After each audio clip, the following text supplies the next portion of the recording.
어둠은 빛을 이기지를 못합니다.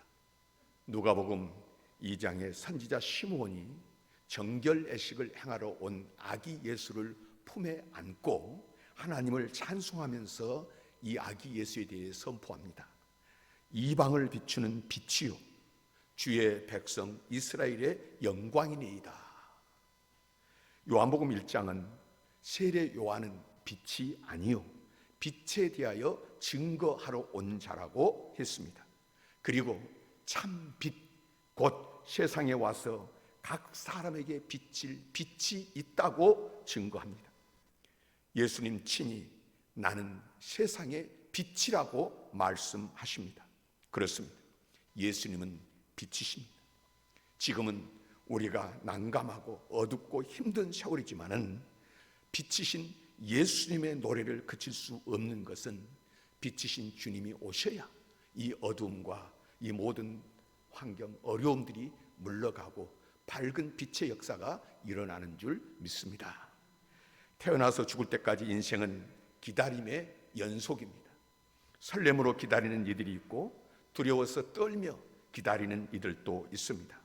뭔가를 혹은 누군가를 기다리는 사람은 아직 오지 않는 미래를 앞당겨서 사는 사람입니다. 아무것도 기다리지 않는 사람은 목석과 다를 바 없습니다. 자기 마음을 무로 만든 이들은 기다림이 부질없다고 말할지도 모르겠습니다. 그러나 우리는 유정한 사람인지라 좋은 날이 속히 다가오기를 기다립니다. 코로나19 시대를 사는 우리는 백신과 치료제가 속히 나오기를 고대합니다. 그때 비로소 일상이 회복이 있다고 생각하기 때문이죠. 전 세계 사람들이 백신과 치료제에 대해서 이렇게 깊은 관심을 가진 적이 과연 과거에 있었습니까? 그만큼 지금 상황이 위중하고 어렵다는 것입니다. 지금은 가장 엄중한 시기지만은 이 고통의 시기를 잘 견뎌내야 됩니다. 요즘 아프리카부터 시작된 코로나 변이 바이러스 오미크론으로 말미암아서 또 지금 전 세계가 걱정하고 염려하고 있습니다만은 이런 시간을 우리가 어떻게 견뎌내야 합니까? 시인 김수영은 풀이라는 시에서 비를 몰아오는 동풍에 나부껴 눕는 풀을 노래합니다. 풀이 눕는다. 바람보다 더 빨리 눕는다. 바람보다도 더 빨리 울고 바람보다 먼저 일어난다. 바람이 오기 전에 풀이 눕고 또 바람보다 더 빨리 울고 또 바람보다 먼저 일어난다. 버티는 것만이 능사가 아닙니다. 바람이 불면 누워 바람을 피해야 되고 힘들어 울지도 하지만은 바람이 잦아들면 툭툭 털고 일어나 허리를 세우면 된다는 것입니다. 우리가 이 중요한 기다림의 절기에 예배를 드리면서도 우리가 찬양대도 설 수가 없고 또 우리 교회의 모든 부서나 또는 어떤 교회 행사도 제대로 할 수 없는 것도 같은 이유 때문입니다. 바벨론의 포로로 잡혀갔던 다니엘이 성전에 나가서 예배 드릴 수도 없고 우리가 온전한 제사를 드릴 수가 없었지만은 예루살렘을 향해서 난 창문 앞에 엎드려서 하루에 3번째 간절하게 기도했던 것처럼 우리 주님은 오늘 우리가 온전히 전처럼 드릴 수 없고 마음껏 할 수 없는 그런 시대지만은 우리가 드리는 예배, 교회 와서 드리던 비대면으로 가정에서 드리던 객지에서 드리던 더욱 경건하고 정성스럽기를 주님께서 원하신 줄 믿습니다. 오늘 하나님께서 우리에게 주신 말씀 시편 57편의 표제어를 보면 본문의 배경을 상당히 길게 설명하고 있는 것을 보게 됩니다. 다윗의 믹담시, 인도자를 따라 알다스엣에 맞춘 노래.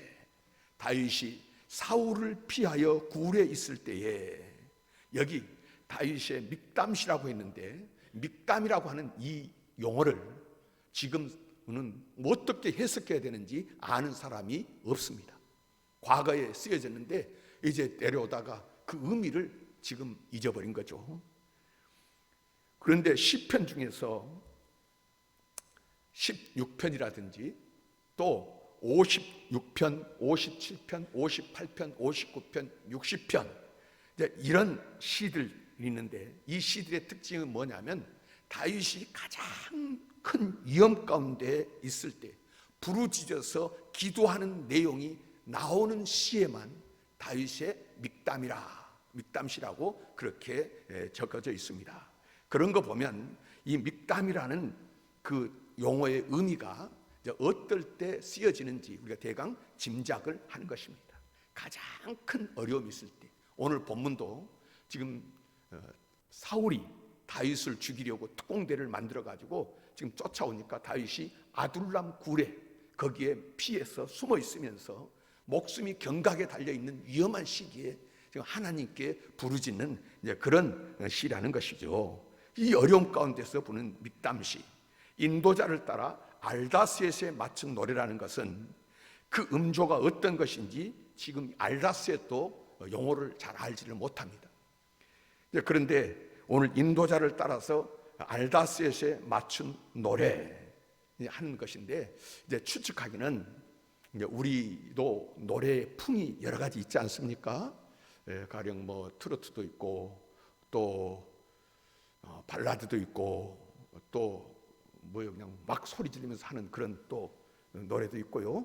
그런 풍이, 노래 풍이 있는데 알다스엣에 맞춘 노래 그런 것도 있고, 또 우리 가수도 보면 심수봉이가 부른 노래들은 애잔하고 좀 슬픈 그런 기색이 있지 않습니까? 그런데 또 나미인가요? 가수 나미가 부르면 뭐 빙글빙글 뭐 그런가요? 뭐 하여튼 그런 것, 그래서 굉장히 속도가 빠르고, 그래서 이 풍이 다른 거죠.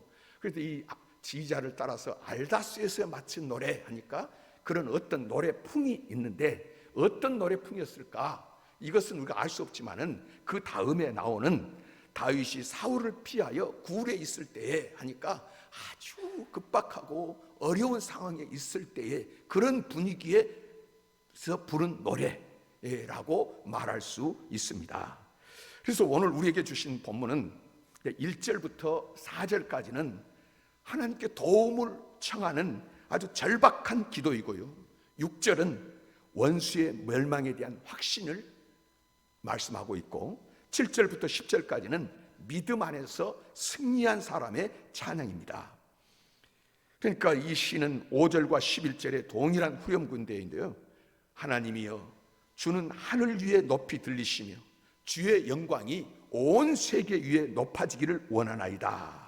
지금 원수들에 쫓겨가지고 아둘람 동굴의 어둠 속에서 부르짖을 때 그 기도를 하는 중에 확신을 갖게 된 거예요.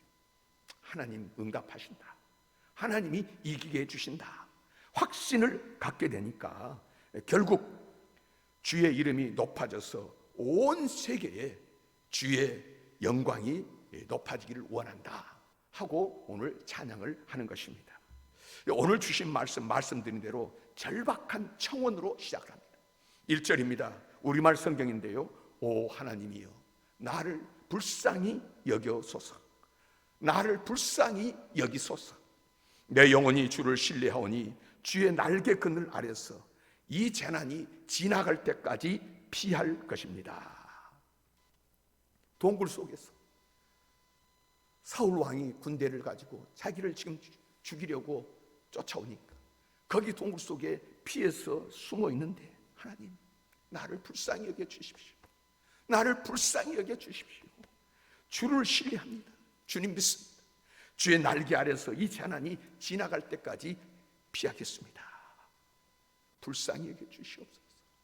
피합니다. 이 구절이 반복되고 있는데 그만큼 절박한 상황임을 알 수 있습니다.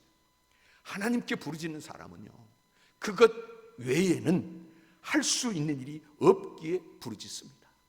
다른 가능성이 다 막힌 상태에서 터져나오는 외침입니다. 여기서 하나님은 엘로힘이라고 하는 단어를 이제 하나님이라고 번역을 했는데, 엘로힘이라는 하나님의 이름은 대개 우리 인간의 현실을 무한히 뛰어넘는, 도저히 인간의 힘으로 할 수 없는 그 초월적인 하나님을 나타낼 때 사용하는 단어가 엘로힘입니다. 2절에 나오는 가장 높으신 하나님 엘론 엘로힘도 마찬가지입니다. 다윗은 지금 이 상황에서 누가 해결할 수 있느냐? 사람의 힘으로는 할 수 없습니다. 모든 것 위에 뛰어나신 전능하신 하나님, 거룩하신 하나님께서 개입해 주셔야만이 이 공경에서 벗어날 수 있다 하고 오늘 하나님을 엘로힘, 엘론 엘로힘 하고 하나님을 부르며 찾고 있는 것입니다. 이 재앙들이 지나가기까지, 재난이 지나기까지라는 구절을 들을 때에 무엇이 떠오르십니까? 출애굽 전야를 떠올리게 합니다. 죽음의 천사가 애굽 온 땅을 휩쓸 때에 이스라엘 백성들은 오히려 보호를 받았습니다. 주님의 날개가 그들을 감싸 주었기 때문입니다. 다윗은 그 광경을 머리에 그리면서 주님께서 예수의 피가 임방과 인설지에 있는 그 이스라엘 백성들을 품어주고 감싸주셔서 저들을 살려주셨던 것처럼 주의 날개 그늘 아래 나도 피합니다. 피하고 싶습니다. 날개로 품어주시옵소서. 이런 상황인 4절입니다. 내 영혼이 사자들 가운데 있습니다. 불이 붙은 사람들 가운데 누워 있습니다. 그들은 바로 사람의 자손들인데 그 이는 창과 화살이요 그 혀는 날카로운 칼입니다. 내 영혼이 사자들 가운데 비방하고 헐뜯고 지금 죽이려고 하는 이들로 인해서 다윗은 큰 상처를 받았습니다. 사람들이 사울 왕에게 이야기를 합니다. 지금 백성들이 노래를 부르는데 다윗은 만만이요 사울은 천천히라. 당신이 별거 없다고 이야기를 하는데 저 다윗을 살려주면 안 됩니다. 교만한 사람이요 악한 사람이요 나쁜 놈입니다. 그렇게 모함을 하고 비방을 하고 죽이라고 그렇게 이야기를 한다는 것입니다. 큰 상처를 입었습니다. 그들은 마치 패거리를 지어서 사냥감을 공격하는 사자들 같습니다. 무리를 움직이는 것은 맹목적인 징후일 때가 많습니다. 표적이 정해지면 사정없이 물어뜯습니다. 보십시오. 어떤 사람 물어보지도 않고 한 사람이 물고 이상한 말을 하면 온 언론들이 다 달라붙어서 죽일 놈, 망할 놈, 있어서는 안 되는 사람, 온갖 것을 다 붙여가지고 그 사람을 뜯어먹으려고 달려들지 않습니까? 그들은 세상에 길들여지지 않는 사람들을 유독 미워합니다. 정직하고 착한 사람, 진리대로 거기에 따라서 살려고 하는 사람, 믿음으로 살려고 하는 사람들을 유독 미워합니다. 왜요? 고든 사람, 맑은 사람들은 자기들의 부끄러움을 비추는 거울이기에 싫어한다는 것입니다. 추사 김정희의 세한도라는 유명한 그림이 있습니다. 세한도는 추사 김정희 선생이 제주도에 유배되어 있을 때에 통역관으로 일하면서 북경을 오고 가며 통역을 하던 이 상적이 귀한 책을 구해다가 추사 김정희 선생에게 늘 주고 또 그를 도왔습니다. 그래서 그를 위해서 그려준 그림이 저 세한도인데요. 세한도라는 화제는 논어 자한편에 나오는 세한연후 지송 백후조야라는 구절에서 따온 말입니다. 세한연후, 날씨가 추워진 뒤에야 온 세상이 다 나무들이 푸르러 있을 때는 이 나무가 그 나무인지 저 나무가 저 나무인지 모르잖아요. 내가 편안하고 좋을 때는 이 사람이 내 친구인지 이 사람이 적인지 다 모릅니다. 그런데 세한 연후, 날씨가 추워진 다음에 모든 나무들의 잎이 다 떨어지고 나면 아하, 소나무하고 저 잣나무가 늦게 시들고 끝까지 독야청청하는구나. 그것을 알 수 있다는 뜻입니다. 나라님에게 죄를 짓고 유배되었다 해서 사람들이 내용도 모르고 한결같이 죄가 있어서 저런 일을 당하지. 잘못했으니까 어려움을 당하지. 그렇게 외면하는 쇠퇴 가운데 이 상적은 위험을 무릅쓰고 사람들이 김정희에 대해서 뭐라고 말하든 소문에 아랑곳 없이 스승의 처지를 살뜰하게 챙겼습니다. 추사는 그 고마운 마음을 그 조촐한 그림 속에 담아서 이런 어려움을 당해보니까 진정한 친구가 누구인가? 시한 연후에야 소나무하고 잣나무가 과연 어떤 존재인 것을 알게 됐다. 그 속에 담아서 변함없는 제자의 마음을 기렸습니다. 이상적은 그 그림을 가지고 북경으로 가서 이제 내노라 하는 그런 많은 문인들에게 이 그림을 보고 감상을 써달라고 부탁했습니다. 그 가운데 반증위라고 하는 사람이 이런 글을 썼습니다. 김구는 할 때 추사 김정희를 말하죠. 김구는 회예의 영재, 일찍이 훌륭한 명성을 들었네. 명성은 결국 손상을 입고 문득 쇠퇴의 그물에 걸리었네.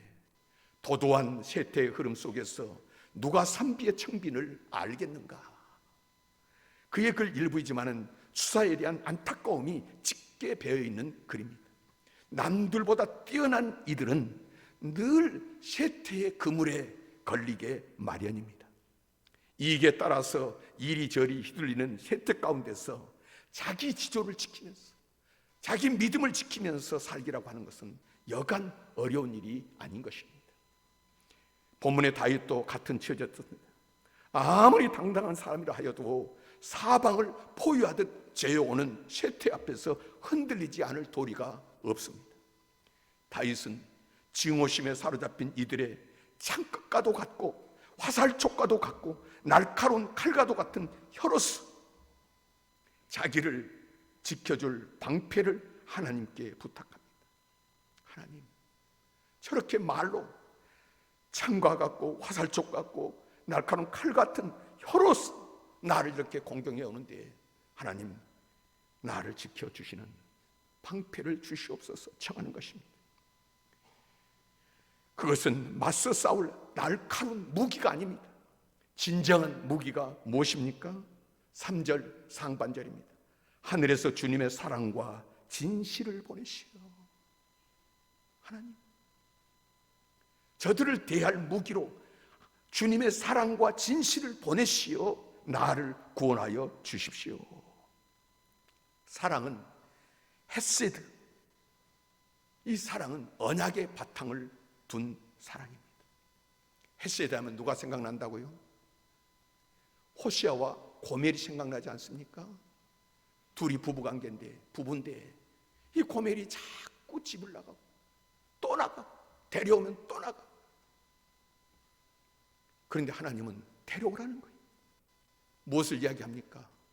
그런 부정한 사람이라도 사람은 약속을 어기고 변하지만 우리가 결혼식을 할 때에 뭐라고 합니까? 슬플 때나 기쁠 때나 죽음이 그대들을 갈라놓을 때까지 사랑하겠습니까? 하면은 예 하고 대답은 했는데 고멜처럼 또 딴짓하고 또 약속을 버립니다. 그러나 하나님은 끝까지 약속을 버리지 아니하고 사랑한다. 이것은 신부에게 자격이 있는 것이 아니라 상대방에게 자격이 있는 것이 아니라 하나님 사랑 자체로 그 악함과 그 배반함을 품고 주님께서는 사랑하신다 할 때 이것이 헤세드요. 이 헤세드의 사랑이 십자가 사랑인 줄 믿으시기를 바랍니다.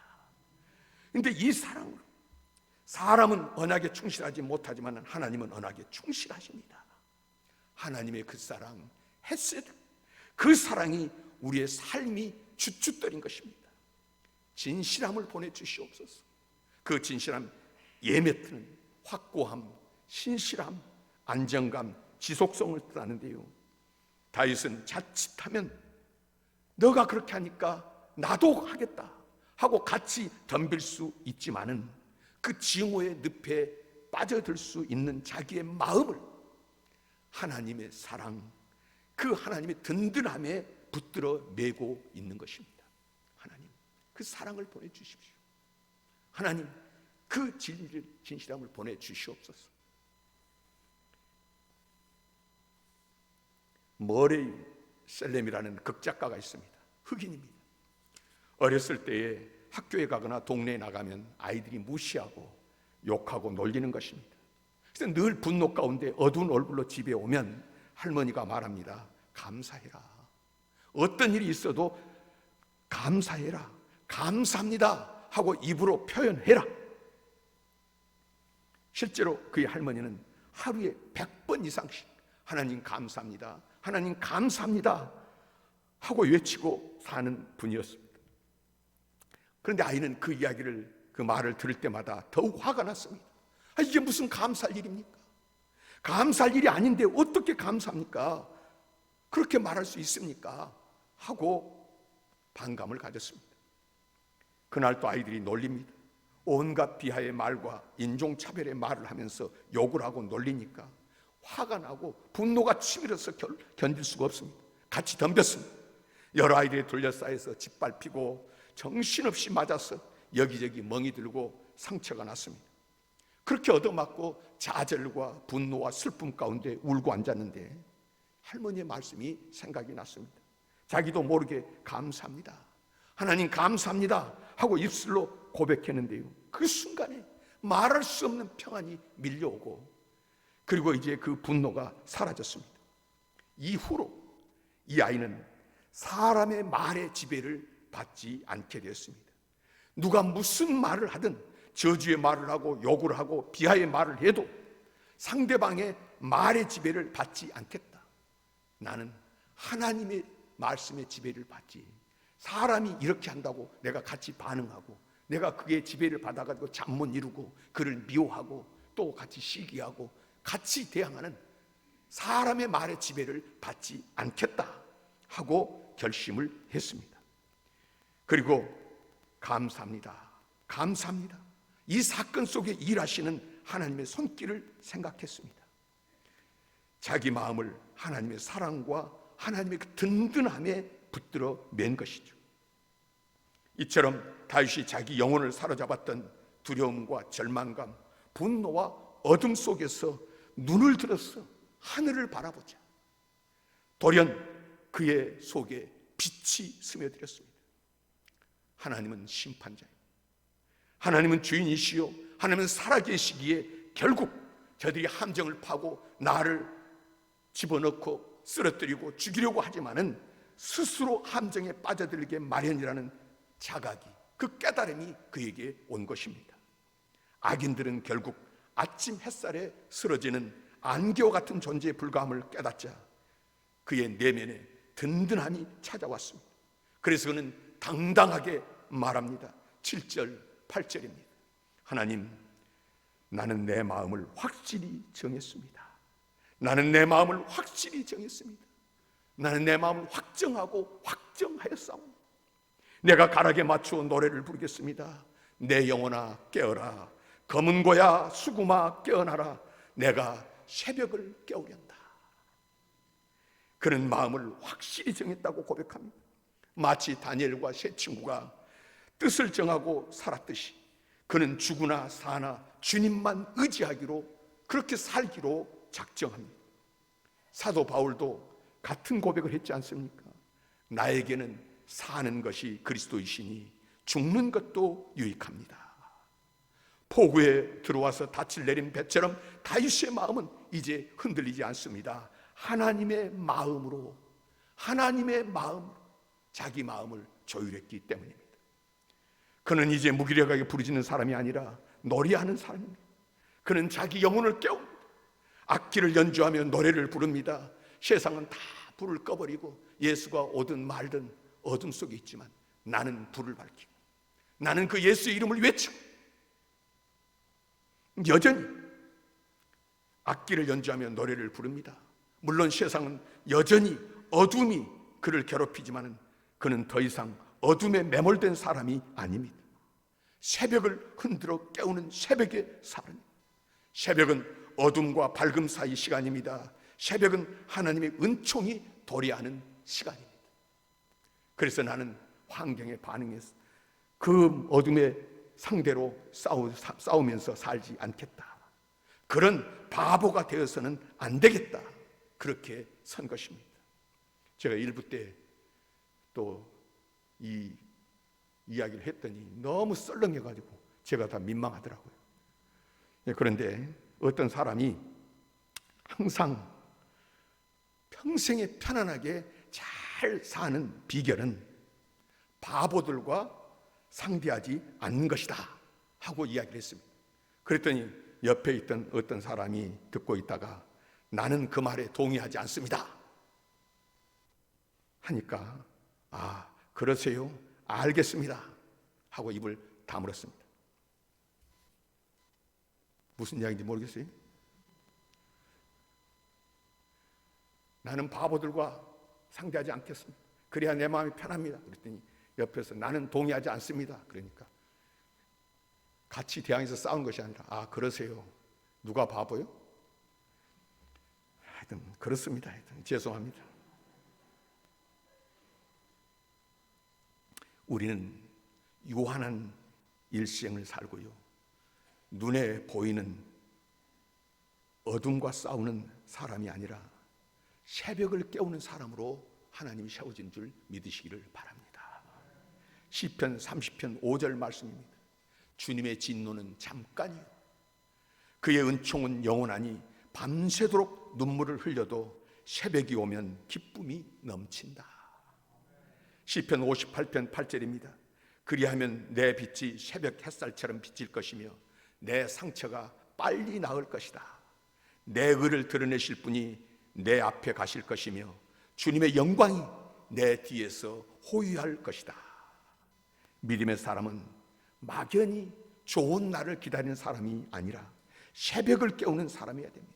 세상이 어두우면 등불 하나 밝혀서 어둠을 조금 몰아내고 세상이 혼탁하면 맑은 정신으로 세상을 정화해야 합니다. 매일매일 올려오는 뉴스를 여러분 보십시오. 사람들이 많이 모이는 곳에서 울려 퍼지는 말들을 들어보십시오. 참으로 듣기 어려운 말들이 오갑니다. 끌어내리고 비난하고 저주하고 또 비하하고 미워하고 이렇게 혐오의 말들이 오가는 세상에서 저와 여러분들은 어떤 마음을 가져야 우리 주님이 기뻐하시겠습니까? 자기를 십자가에 못 박는 사람들을 향해서 원망하고 미워하고 저주하지 않고 도살장에 끌려가는 양처럼 입을 다물고 계시다가 하나님 저들을 사하여 주시옵소서, 자기 죄를 알지 못하나이다 말씀하셨던 그 주님이 다시 오셔서 저와 여러분들을 만날 때 우리에게 뭐라고 하시겠습니까? 하나님 존전에 사는 사람, 십자가를 붙들고 사는 사람, 다시 오실 빛 대신 주님 앞에 선다는 사실을 아는 사람은 따뜻한 말, 살리는 말, 북돋는 말을 해야 됩니다. 우리의 무기는 사랑과 진실이기 때문에 다윗의 무기가 요구했던 무기가 사랑과 진실이었던 것처럼 저와 여러분들의 무기가 사랑과 진실이기를 원하신 줄 믿습니다. 레너드 코엔이라고 하는 가수가 있는데요, 이미 세상을 떠났습니다마는 그가 1992년에 발표한 노래 중에 앤썸이라고 하는 노래가 있는데 거기에 나온 가사가 은혜롭습니다. 상처가 없는 것은 아무것도 없다. 그 앞에 부분을 보면 사람들은 다 꿈을 가지고 이제 어떤 인생을 살아가는데 그 다음에 상처가 없는 것은 아무것도 없다. 우리가 세상을 살면서 상처 한 번 안 입은 사람이 있습니까? 바라는 것이 이루어졌습니까? 다 어려움을 당하고 상처가 다 있다. There is a crack in everything. In everything. 모든 일들 가운데 크랙, 상처가 있다는 거예요. 틈이 있다는 거예요. 그러나 그 상처를 통해 빛이 스며든다. That's how the light get in. 그 상처, 그걸 통해서 빛이 들어온다는 것입니다. 상처를 빛의 계기로 삼는 것. 이 상처 때문에 더욱 믿음이 깊어지고 그 상처로 인해서 새로운 것을 깨닫고 그 틈을 통해서 들어오는 빛으로 말미암아서 인생이 달라지는 그것이 바로 믿음입니다. 다윗이 처한 상황은 별로 달라진 것이 없습니다.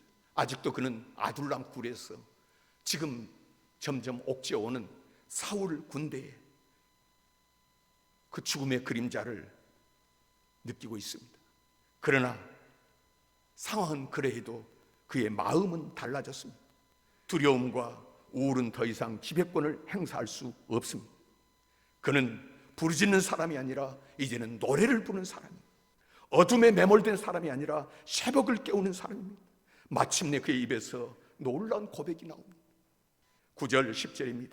주님, 내가 만민 가운데서 주님께 감사를 드리며 문제가 해결됐다는 것이 아니오, 그 전능하신 하나님이 이제 나의 기도를 들으시고 함께 하실 것이기 때문에 내가 만민 가운데서 주님께 감사를 드리며 문나라 가운데서 노래를 불러 주님을 찬양하렵니다.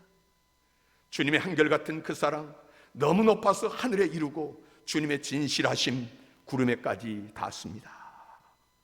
주님은 다윗의 이 고백이 바로 저와 여러분들의 고백이 되기를 원하신 줄 믿습니다. 세상이 아무리 어둡고 깜깜해도 빛 대신 우리 주님이 오시면 어둠은 빛을 이길 수가 없습니다. 아무리 힘들고 어려운 문제가 있어도 빛이신 생명이신 예수님이 오시면 어둠은 물러가는 것입니다. 그래서 예수 이름으로 어떤 안진병에게 있었던 그 어둠의 인생, 그러나 하나님의 사람, 그들도 어려움 가운데 있었고 힘들게 있었어. 오직했으면 나에게는 은과 금이 없지만은 그러나 내게 있는 것으로 내게 주노니 나사렛 예수 이름으로 일어나 걸으라. 예수 이름을 선포하고 그 빛을 드러내니까 안진뱅이가 일어나고 그의 인생의 어둠이 떠나가고 그 인생의 모든 저주가 떠나갔습니다. 오늘 새벽을 깨우리로다. 빛과 어둠 사이에서 이제 이 새벽을 깨워서 빛으로 나아가게 하는 사람, 나도 나아갈 뿐만 아니라 다른 사람을 빛 가운데로 인도하는 사람, 주님을 찬양하며 높이며 영광을 드리는 그런 사람 되기를 원하시고 이 대림절 첫 번째 주님께서 우리에게 말씀하신 줄 믿습니다.